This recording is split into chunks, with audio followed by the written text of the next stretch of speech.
AI requires a lot of compute power, and the cost for your AI workloads can spiral. That is, unless you're running on OCI, Oracle Cloud Infrastructure. This was the cloud built for AI, a blazing fast, enterprise-grade platform for your infrastructure, database apps, and all of your AI workloads. Right now, Oracle can cut your current cloud bill in half if you move to OCI. Minimum financial commitment and other terms apply. Offer ends March 31st. See if you qualify at oracle.com/WSJTech. Oracle.com/WSJTech. Good afternoon. Let's get right down to business here. We're doing it live at 4 o'clock. We do more at 4 weekdays right here on 790 KBC, streaming live online worldwide at KBC.com and your on-demand Mottek On Money podcast, KBC.com, Apple, iTunes, YouTube, and all of your favorite podcast platforms. Gold shining today on this day after the Super Bowl. Gold surging above $2,900 an ounce to an all-time high today. This in the face of escalating tariff threats. Looks like that was a factor today, as well as Wall Street analysts bullish on gold, which has been climbing lately. In fact, an eye-popping gain of more than 40% over the past year. Over the weekend, President Trump announced he will introduce, in fact, did introduce 25% tariffs on all imports of steel and aluminum into the United States on top of existing tariffs. On Friday, the president also announced he would be unveiling a retaliatory tariff plan against countries which impose levies on American products. Meanwhile, last week, 10% tariffs did kick in on selected Chinese products. Wall Street analysts have stayed bullish on gold amid the rising tariff threats. President Trump, just a little while ago, signing the order in the Oval Office, beginning of what he called making America rich again. The tariffs coming just a week after the president promised to suspend tariffs on Canada and Mexico, and they echo steel and aluminum tariffs the president imposed during his first administration. A lot of big news on tariffs today once again, and Wall Street now paying attention to all of that, and certainly the precious metals moving as well. Silver's also had a pretty impressive run-up, trading above $32 an ounce. We're also keeping an eye on platinum. Bitcoin all over the place. Bitcoin right now hovering just above 97,000. The stock market edging higher today as investors continue to take in the president's tariff plans and await economic news later this week. We'll also be hearing from the Fed chairman, Jerome Powell. He'll be testifying on Capitol Hill tomorrow before the Senate Banking Committee and then the House Financial Services Committee on Wednesday. That'll be his semi-annual report to Congress. The Dow coming in for a closing gain today of 167 points. The S&P 500 moving up 40, and the NASDAQ up nearly 200 points. Well, according to the Wall Street Super Bowl indicator, the Eagles' win yesterday is good news for the stock market. The indicator suggests a Super Bowl win for an AFC team predicts a bear market, while a win for an NFC team like the Eagles means the stock market will be in a bull market for the coming year. Go Eagles. Now, the budget deficit continues to widen, meanwhile, as we see the money spent rising faster than receipts, according to the Congressional Budget Office. That report coming in today. President Trump not calling into question the validity of any Treasury securities in comments he made to reporters over the weekend, according to his National Economic Council Director, Kevin Hassett. On Sunday, the president was quoted as saying there could be a problem. You've been reading about that with Treasuries, and the U.S. did not have as much debt as thought. Hassett told CNBC today that President Trump was simply referring to the fact that a DOGE review of Treasury payments showed there is a lot of money being spent that doesn't need to be, and so it will reduce the debt. According to CNBC, prior to Hassett's remarks, Michael Purvis of Talk Back in Capital Advisors said he thought that the White House would come up with a different rationale for the president's comments because taken at face value, that might have led to an emerging market-type premium placed on Treasuries. The yield in the 10-year note, by the way, today eased to 4.5%. We're watching what's happening locally as well as internationally with Secretary of State Marco Rubio planning to visit Israel and Arab states in mid-February, according to the State Department. President Trump getting a lot of attention, restating a vision in which the U.S. would take over the Gaza Strip after his administration appeared to contradict his earlier comments, but looks like the plan is still on the table. I'll discuss the latest news in the Middle East as well as locally with Rabbi Abraham Cooper, Associate Dean and Director of Global Social Action at the Simon Wiesenthal Center Museum of Tolerance in West Los Angeles. Rabbi Cooper will be joining me live later this hour. We'll also be getting an update on crime in Los Angeles and the recent protests on the streets of L.A., as well as the massive recovery effort happening in the fire zones. I'll talk about that with the Honorable Dennis Zine, former L.A. City Council member, retired LAPD sergeant with more than 56 years of service to the City of Angels. But first, on your money, the markets, the economy, cryptos, gold, of course, and the whole works now. Joining us live, top-ranked money manager Ken WINANS, the president and chief investment officer at WINANS Investments, which you can find at winansinvestments.com. Ken WINANS is also a market historian, author of numerous books, including his latest, Investment Atlas 3, Creating Wealth Using Historical Trends. He's also a Forbes magazine contributor, has his crypto credentials too, but most importantly, for this audience, he's host of Winning with WINANS, which is heard every Monday evening at 6 p.m. right here on your favorite station, 790 KABC. Good afternoon, Ken. Hello, Frank. And isn't it fun to have these disruptive presidencies because you have so much news? I can't believe how you rattle that off so quickly, Frank. Rapid fire announcements coming up from the White House impacting the global financial markets. It's been a while since we've chatted behind live microphones. Ken WINANS, give us your view of this latest market action, first of all. Well, you know, it is interesting that the two things that I get hit with the most is basically about earnings and it's about the tariff situation. And there's a lot of what-ifs on the tariffs because that could affect earnings going forward. Here's the thing, and I've been just saying it to all my clients, that the tariff issues, it is not that we're trying to punitively damage another country. It is these other countries have had tariffs on us for a long time. So, I mean, again, I'm not by no means a treaty specialist, but I'd like to think I have a lot of common sense here. I think it's all a matter of negotiation. But, Frank, here's what's interesting. The companies that we own stocks in are ran by very, very smart people. They've already hedged their raw material costs. They've already made arrangements. I really don't think it's going to have much bearing on first quarter earnings. Gold at a record high above 2,900. Let me bring it up here. It looks like it's at 2,939 and change here at the moment. This at a time when the dollar is quite strong. Interesting dynamic there. Well, it is. It is fun because it's the best. If you're an American and you live in this country and you live and work in dollars, we know that there's many struggles with inflation. But if you were in another country that has an inflation problem and you got a low currency, you've really got a problem. It is amazing to think that gold at this point in time is trading on a percentage basis from where it started the year at a higher level than the S&P 500, the Dow, and pretty much any other stock index. It's just having a tear. Silver, too, up more than 40% over the past year, hovering above 32 an ounce. Platinum, though, interestingly, is below 1,000 at the moment. And you being a market historian know that in the past, platinum was more than double the price of gold years ago. I distinctly remember that platinum jewelry used to be the most expensive thing you could possibly buy. Now it's not. But, Frank, here's what's interesting about metals. This time of year, February, historically, over the last 25 years, here are the statistics. 65% of the time, gold is up 3.2% during this time. 61% of the time, silver is up 4.1%. Copper's up 2.2%. The point is, metals usually run through February. On there live with money manager Ken WINANS, and looks like the steel stocks had a good day, namely U.S. Steel, moving up nearly 5% today, up $1.77 at $38.70. Looks like the steel industry applauding President Trump announcing 25% tariffs against all steel and aluminum imports into the United States. Well, you know, it's interesting that for people who will remember that this is not a bipartisan, or excuse me, this is a bipartisan issue. Both the Biden administration and now the Trump administration do not want U.S. steel sold. They wanted to stop it and block it.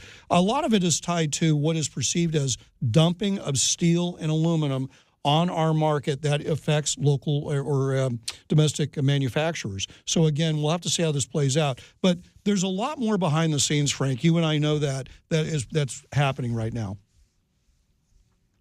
And speaking of local, we have the enormous rebuilding effort getting underway here in Southern California following the horrific and deadly firestorms that ravaged the Palisades as well as Altadena and other neighborhoods here in Southern California. Now we're bracing for another storm this week, by the way, with that atmospheric river situation about to develop here in the next several days. So we have a massive rebuilding effort and going on. And what about commodity prices in the face of all that?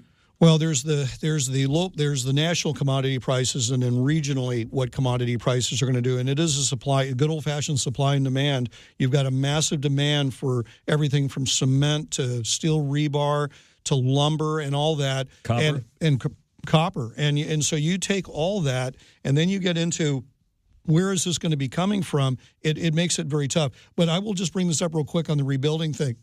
For anybody who's interested, you might want to read a lot of the web material, or certainly the online sites coming out of Sacramento.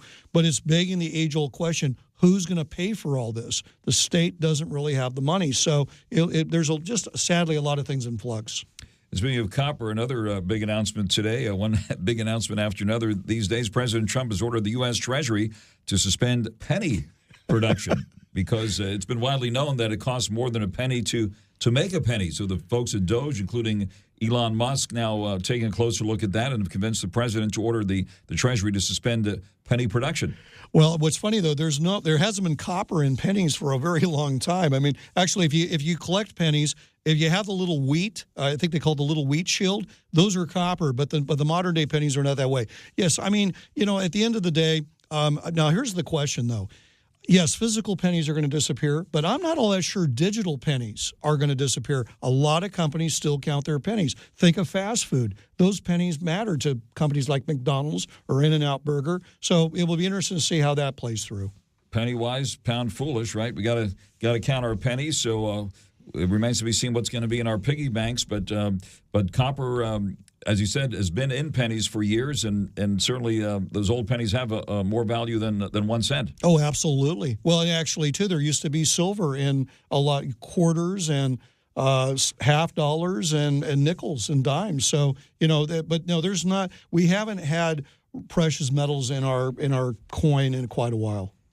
Very interesting. So the president wants to stop minting pennies. It remains to be seen how all of this will work, and might that be inflationary? Are we going to start rounding up here now?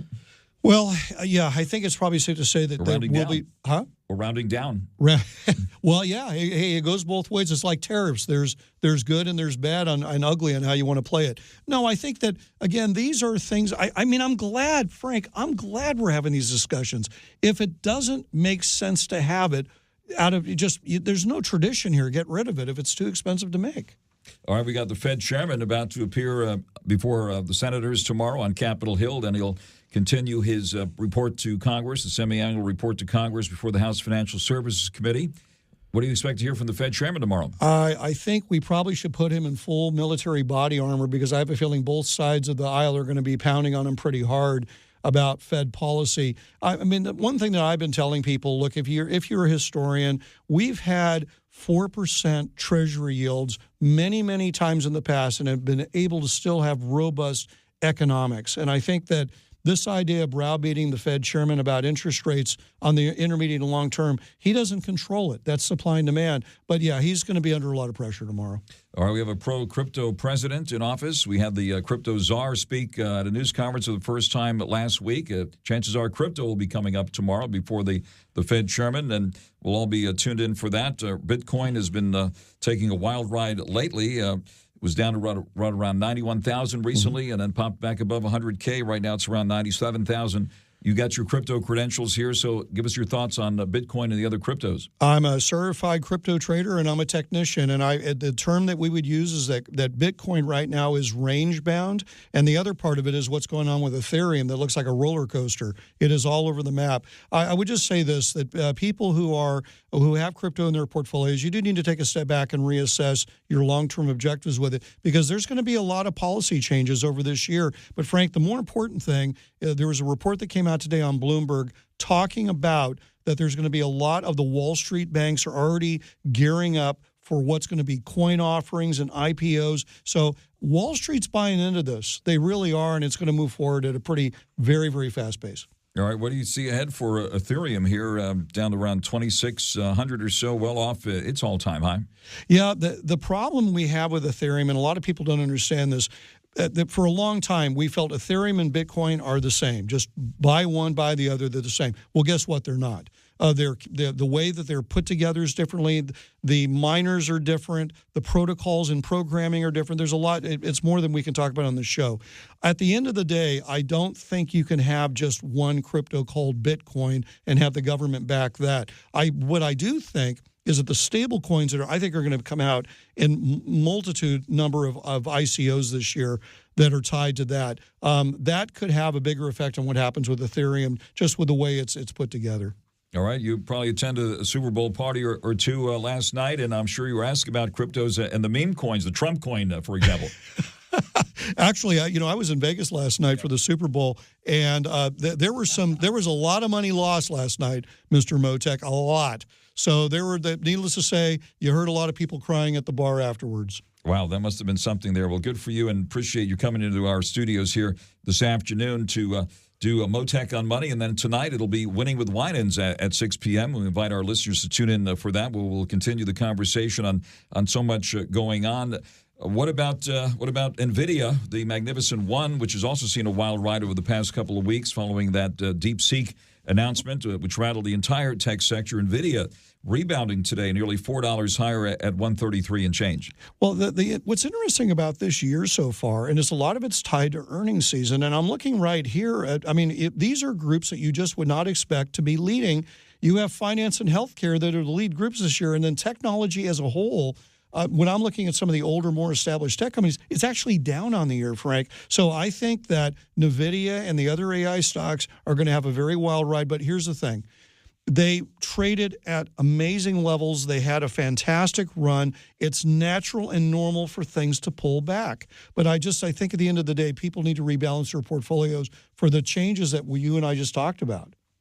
You also have a real estate index, which we'll talk more about this evening, I'm sure. But what about real estate here, and what do you see ahead for real estate this year? This is where it gets really interesting with the return to work policies for the federal government, and you're hearing more and more about private sector companies doing the same thing. I think commercial real estate could have a renaissance that we haven't seen in a long time, just because people need to go back to offices, which means all those restaurants, all those little shops around these office spaces will rebound. Commercial real estate we're talking about here, the office, right? It's been a slow return to the office. Some neighborhoods are doing quite strong locally, like Century City has almost full occupancy, whereas downtown has seen a very slow move back to the office, maybe until now. Well, and what I'm seeing it in Las Vegas. I just relocated my office, and I was told, and I quote my realtor, space is tight right now, and it's very hard to negotiate decent terms. So I think it depends on regional areas, but you and I know that when you talk about downtown LA, you've got a lot of other issues at hand besides office space. People have got to feel safe and returning to work, and the areas that are clean and safe will happen faster. All right, with all these cards on the table, Ken Winans, any specific places? We asked the big question here now. Any specific places where you are putting money now and/or taking it off the table? Yes, we've talked about it for quite a while, and maybe I'm the first to bring this up, but I think financial stocks are going to lead the year. So whether you're an ETF buyer, a mutual fund buyer, or an individual stock buyer, and I would particularly take a good hard look at the banks, especially like J.P. Morgan, Goldman Sachs, which is also considered a bank. I think they're just going to be on a tear. Last but not least, if you're looking for financial stocks that are good on fighting inflation, you got to look at the insurers.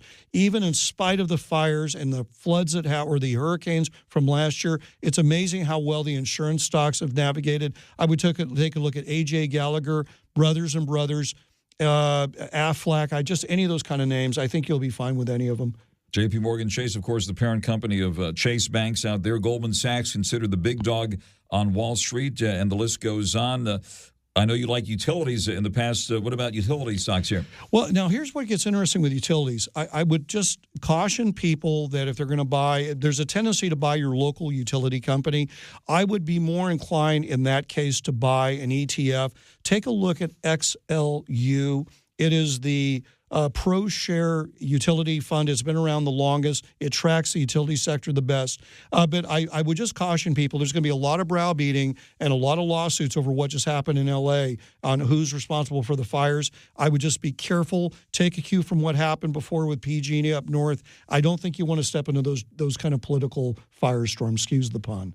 All right, and what is happening in Vegas these days, since you were just there? And while we have the chance, what's the big news in Vegas these days? Well, it's just amazing that actually the number of restaurants that are opening. You often hear about how restaurants are closing in Southern California because of cost. They're opening like mad. And the new thing that you find, it's country western. Just like it is in Nashville, where a lot of the new stars are opening their bars. I was just at Blake Shelton's bar called the Old Red, which is right on the Strip. Rumor has it that Morgan Wallen is setting up a bar on the Strip, too. So that is the theme. But by all means, come on out. Vegas is hopping. It really is amazing how much fun it is right now. Terrific, Ken. Well, great to have you with us here. Thank you very much for joining us live here on Mottek on Money. And please tune in for Winning with WINANS this evening right here on 790 KBC at 6 o'clock. I'll be back on with Ken for Winning with WINANS. Ken Winans, top-ranked money manager, president and chief investment officer at Winans Investments, which you can find at winansinvestments.com. Ken Winans, thank you very much for being here today. My pleasure. Talk to you soon. Thank you very much. And out to the freeways now, 790 KBC. Mottek On Money continues, 790 KBC. Good afternoon. Winning day for the stock market. The Dow coming in for a closing gain of 167 points at 44,470. The S&P 500 of 40 at 6,066. And the NASDAQ of 191 at 19,714. The yield in the 10-year note now 4.5%.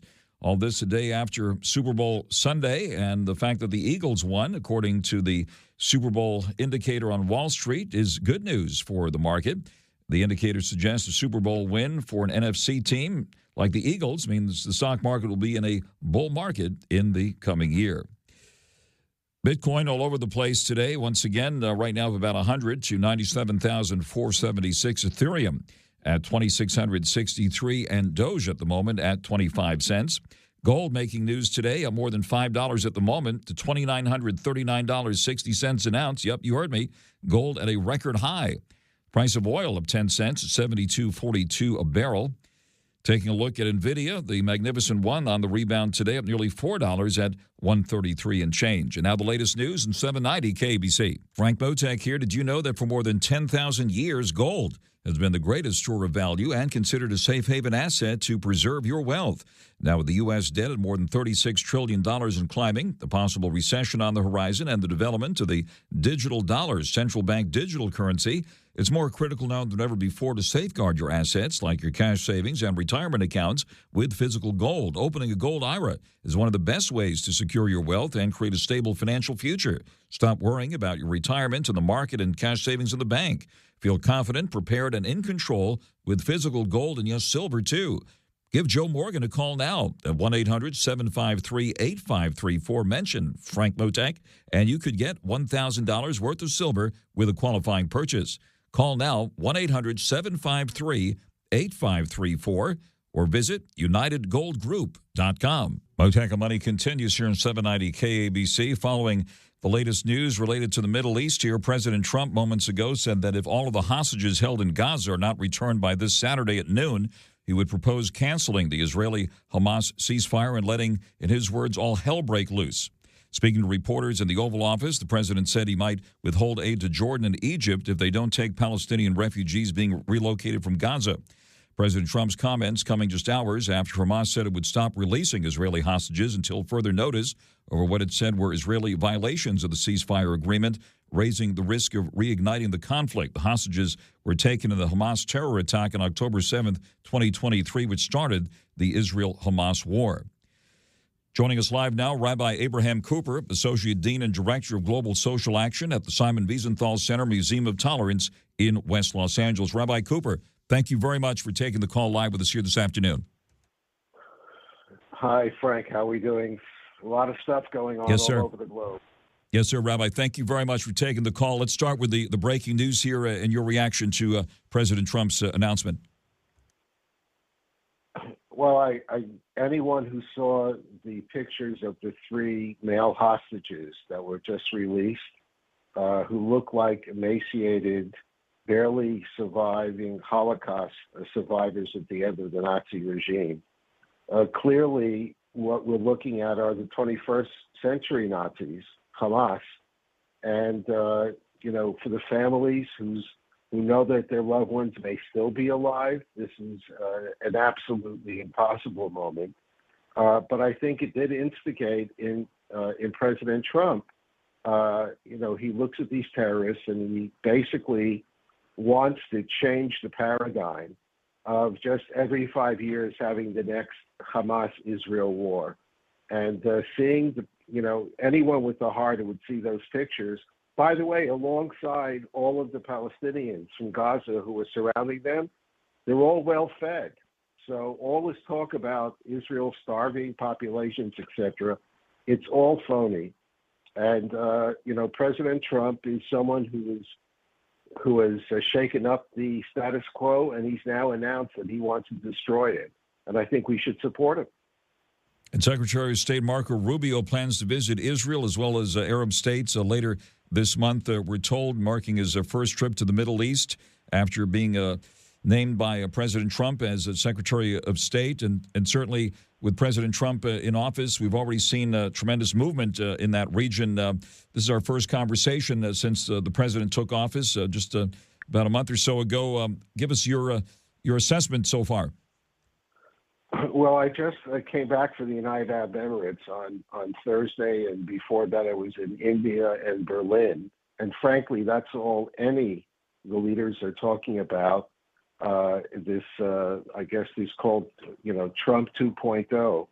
Everybody understands that this is a person who's on a mission and wants to see the kinds of changes that are going to shake up the status quo.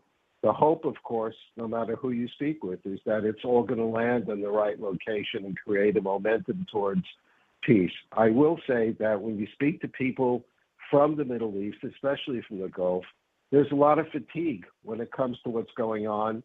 Hamas showing its true colors, and the sense for many of the supporters, whether it's Saudi, UAE, other countries there who supported the Palestinian cause for 7 decades, people are throwing up their hands in the air. And I think a lot of people said, well, this thing about rebuilding Gaza into a type of Riviera may sound far-fetched over here, but I think a lot of people in the Middle East are ready to look out of the box. And it'll be interesting to follow, Marco Rubio's path when he goes to Israel and the surrounding Arab nations. There's also a lot of hope that a positive momentum can be built on the Abraham Accords, and not just in the Arab world, but I think more broadly in the Muslim world. And speaking again personally, I think also that faith leaders of all the faiths have a role to play in the day after. We have to make sure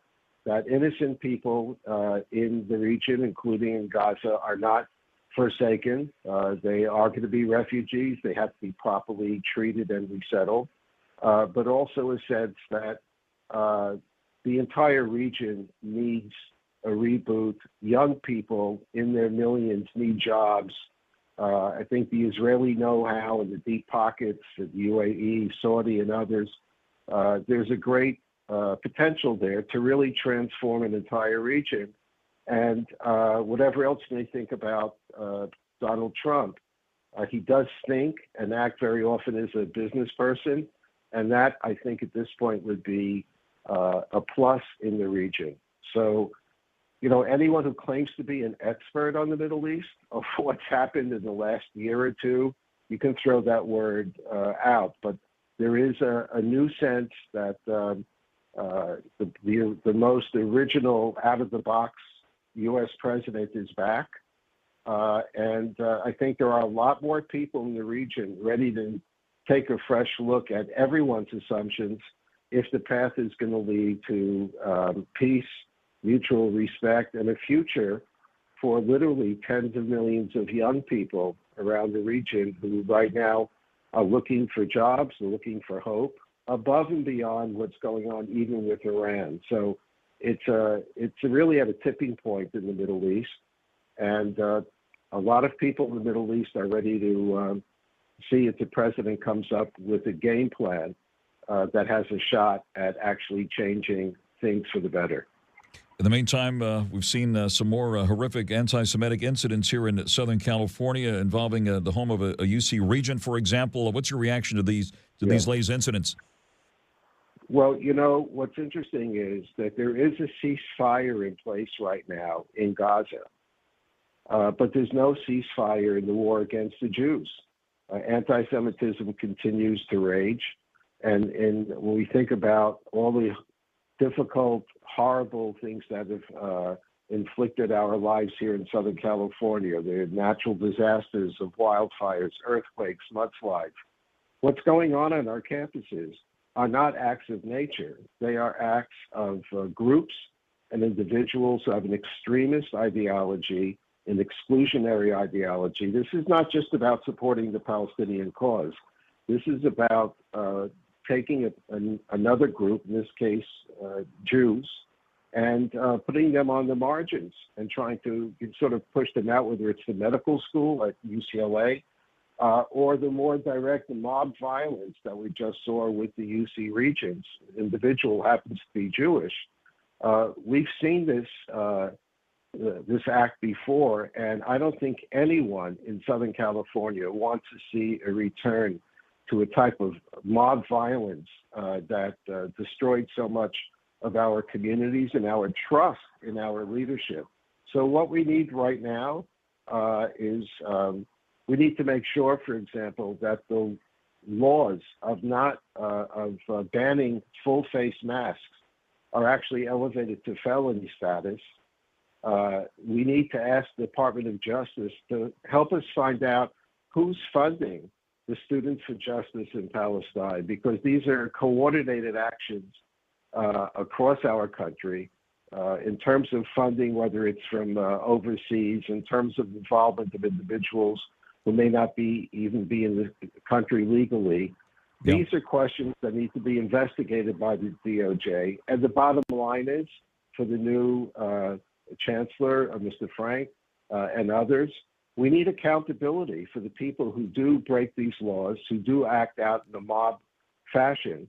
They have to pull down those masks and get those people arrested, prosecuted, and when appropriate, thrown into jail and maybe thrown out of school. Rabbi Cooper, thank you very much for joining us live here this afternoon. We'll keep an open line to you and look forward to speaking with you again very soon. We wish you all the best, and thank you again very much for joining us. That is Rabbi Abraham Cooper, Associate Dean and Director of Global Social Action at the Simon Wiesenthal Center Museum of Tolerance in West Los Angeles. Live with us here on Mottek On Money, 790 KABC. Mottek On Money continues here in 790 KABC. Let's bring in the Honorable Dennis ZINE, former LA City Council member and retired LAPD sergeant with something like 56 years of service to the City of Angels. So much news to talk about with you, Dennis ZINE. A massive recovery effort underway following the deadly and devastating firestorm in Southern California, and following an uproar over the planned salary for Steve Soboroff, who was chosen to lead the rebuilding efforts following those fires. Looks like he's agreed to work for free after news organizations confirmed that he had been slated to make $500,000 for 90 days of work under the office of Mayor Karen Bass. Dennis ZINE, what's your reaction to this latest story here?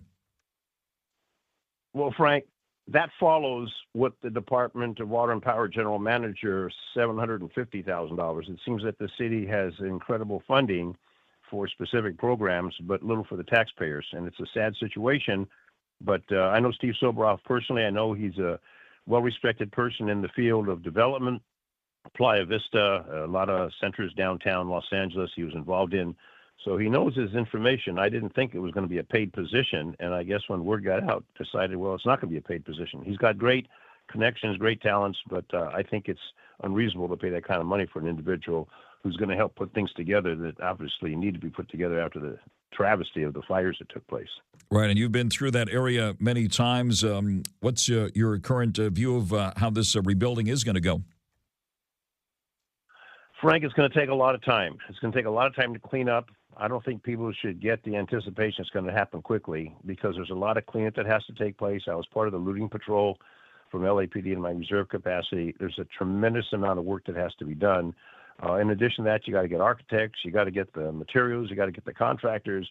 It's going to be a tremendous, long task to complete the rebuild. And you're not talking about a few hundred homes. You're talking about thousands. And that's the problem. It's going to take many, many years. It's not going to be a quick fix. It's going to take many years with the insurance companies and all of the situations that take place with that. What was the coverage? Do you have additional funds? The house was paid off. How do you afford to build a new one? There's a lot of issues that come to play once that takes place. And I went through them many times. It's devastating, the damage, the total destruction of the property. It's absolutely devastating to witness it.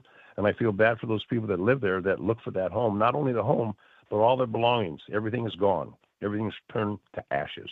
Very, very sad situation. On the line with Dennis ZINE, the Honorable Dennis ZINE, and As you've properly noted here, the PD very stretched very thinly these days, and now they have to deal with these various protests on the streets and a lot of criticism. I was in downtown LA. It looked like a teenager on a bicycle was directing traffic the other day. Give us your reaction to how these situations are being handled out there. Well, Frank, LAPD, and I ran the statistics as of February 1st of this year, there are 8,785 police sworn personnel, all ranks from the chief on down to the recruiting academy. 8785 for the city of this size. We're definitely short of personnel. And there have no enforcement of immigration laws in the city of Los Angeles. Many of those are students. They're cutting out of school to do this protest, disrupting a lot of people who are commuting, disrupting a lot of businesses. I think it'll end eventually, but obviously immigration is going to do their thing. LAPD, the other departments are not involved in immigration enforcement, but LAPD is now impacted by maintaining order and the flow of traffic through these areas where these students go out and protest throughout the region of Los Angeles City. That's a real serious problem, and hopefully no one gets hurt when they're protesting, as we've seen them do on the freeways and other areas. Yeah, the Trump administration locking horns with California over the sanctuary city and state status here. How do you expect that to play out? Well, Washington has a lot of money that they dole out. I don't know how they're going to work with it, but the LAPD, years ago, they did enforce immigration. In a number of years, they have not enforced it, and that seems to be across the country. They do not enforce immigration laws. Whether you're here legally or not, it's not enforced. So if the feds come in and do it, then they'll do it with the big green buses. But I don't know what's going to happen with it. There's a lot of people concerned about that situation. There's a lot of people who are here from other countries following the American dream. And yet there's some that don't follow the American dream. They commit crime and violence, et cetera. And when I talk about crime and violence, we know that so far this year, crime's down in Los Angeles, from homicide, rape, robbery, aggravated assault, total person crimes. It's all down. So somehow things are working in the positive when it comes to crime reduction, at least in the city of Los Angeles. So that's a positive. And enforcement also has swung the other way, right, under the new district attorney, Nathan Hochman. Oh, there's no question. Nathan Hochman has brought a refreshing change to law enforcement and to crime victims in general. He's very aggressive. He's by the book. He is not letting the criminals run free, as we saw with the previous district attorney of Los Angeles County. Hochman's a good prosecutor. He's not radical. He's doing what he needs to do to bring back tolerance, peace, and tranquility to the City of the Angels. And I commend him for his activities, and I think he'll continue on that trend. Will make Los Angeles what it can be, the City of the Angels, instead of the city of crime and violence. The Honorable Dennis Zine, former Los Angeles City Council member, retired LAPD Sergeant, still a reserve officer with something like 56 years of service to the City of Angels. We salute your service, Dennis Zine, and thank you very much for coming to the line. My pleasure, Frank. Thank you. Thank you very much. And stay tuned now for the 790 KBC News Blitz with Randy Wang. And also stay tuned this evening at 6 o'clock for Winning with WINANS. I'll be back on with Ken Winans for Winning with WINANS at 6 right here on your favorite station, 790 KBC. Former U.S. Navy SEAL Sean Ryan captures real stories about sacrifice and strength. My biggest fear wasn't death. My biggest fear was nobody will remember me. That motivates a lot of people. It just made me feel invincible. Open the steel door and just... They were all convinced, I think, that they were about to die. This rush of stress comes over me because now it's soul time. All of a sudden, I'm saying, what is really important? Let us reveal the truth of ourselves. That's it. The Sean Ryan Show. Follow and listen on your favorite platform.